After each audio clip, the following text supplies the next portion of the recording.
high in the crags of the Ironveil Mountains, where the wind carved songs into the stone and the stars hung so low they seemed to graze the snow-capped peaks, there perched an ancient owl known only as Orwen, not because he had ever spoken his name. Do not speak in words after all, but because that was the name the last human child had whispered before vanishing into the blizzard 100 years prior. Orwen was no ordinary bird. His feathers were not brown or gray, but a shifting silver black, like storm clouds lit from within, and his eyes, vast and luminous, held not just the depth of night, but the flicker of time itself present, and what lay just beyond the veil of now. The villagers of Glen Hollow, nestled in the valley below, spoke of him in hushed tones as the echoing owl. For it was said that if you stood beneath his cliff at midnight and spoke a question into the wind, the answer would come, not in hoots, but in your own voice, repeated back to you as if from a great distance, yet somehow wiser or older, as though the mountain itself had learned to think. Some claimed he could see the future. Others believed he was a cursed scholar, transformed for seeking knowledge too vast for mortal minds. But the truth was far stranger. Orwen did not predict the future, he remembered it. His curse or gift was temporal echolocation.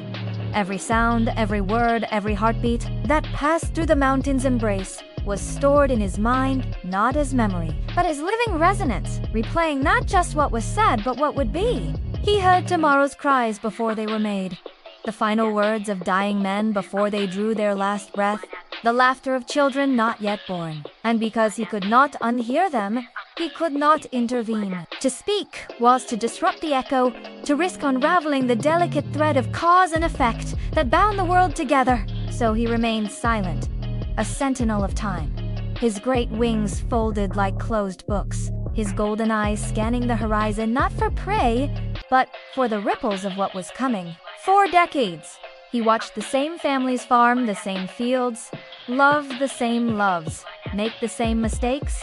He heard 1,000 confessions whispered to the wind, 1,000 regrets hurled at the sky. He knew when the river would flood, when the wolf would take the lamb, when the heart would break, and he said nothing. Then came Elia, a girl of 12 with wild hair the color of burnt copper and a voice that cracked when she was angry, which was often. She had lost her mother to fever the winter before, and her father had retreated into silence, leaving her to raise her younger brother in a crooked house with a roof that leaked memories. Elia did not believe in the echoing owl. She called him a myth, a scarecrow of superstition. But one night, after her brother fell ill with a fever no herb could break, she climbed the mountain alone, her boots crunching on frost, her breath ragged in the thin air. At the cliff's edge, she screamed into the dark. "How do I save him? Tell me!" The wind swallowed her voice. Silence. Then, from the shadows above, came the echo, not her voice, but her own words, spoken in a tone calm and certain. "Burn the willow root. Sing the lullaby your mother taught you. Do not look at the clock." She froze. The willow root. Her mother had mentioned it once, in passing, as a forgotten remedy. The lullaby, she hadn't sung it since the funeral. And the clock, their old timepiece, had stopped years ago.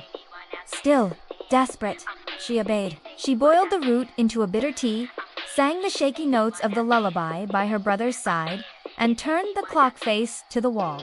By dawn, his fever broke. The villagers called it a miracle. Elia called it proof. She returned to the mountain every week, asking not for riches or fame, but for small truths. Who stole the baker's silver spoon? Echo. The mayor's son, hiding it in the church bell. Why does the well water taste of iron? Echo.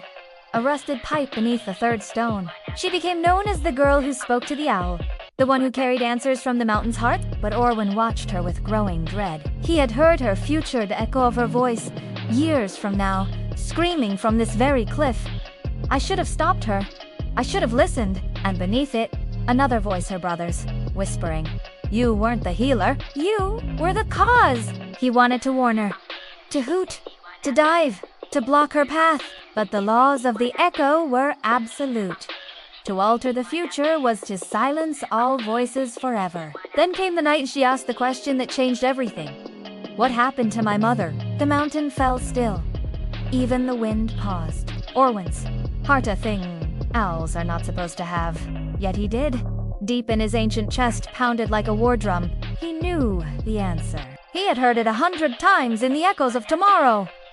Shouldn't he die of fever? She drank the tea you gave her. The willow root. It was too strong. You killed her? But the echo returned something different. She let go. She knew her time had come. She asked you to sing the lullaby. You did. She died smiling. Elia wept with relief. Orwen trembled. The echo had lied. The next morning, the mountain shook. Cracks split the cliffs. Birds fell silent. The echoing owls voiced the voices of 1,000 futures began to fade. For the first time in centuries, Orwen understood the twist. He was not the rememberer of the future. He was its prisoner.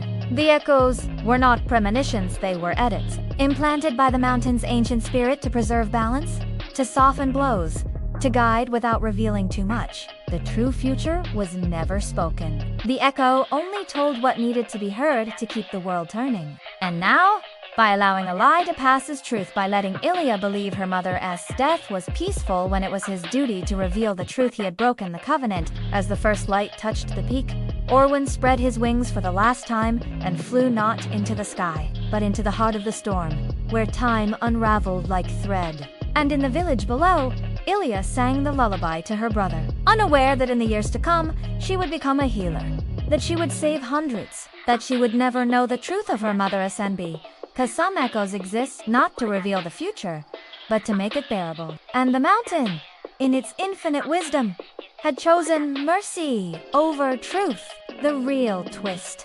The echoing owl never heard the future. He heard the world's need end. The answers were not prophecies, but acts of love disguised as sound.